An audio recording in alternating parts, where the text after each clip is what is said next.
بسم اللہ الرحمن الرحیم۔ السلام علیکم ورحمۃ اللہ وبرکاتہ۔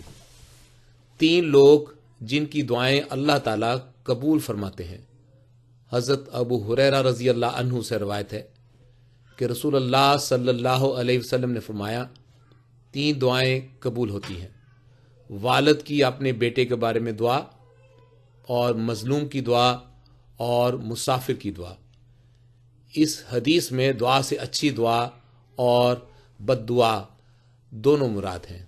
السلام علیکم ورحمۃ اللہ وبرکاتہ۔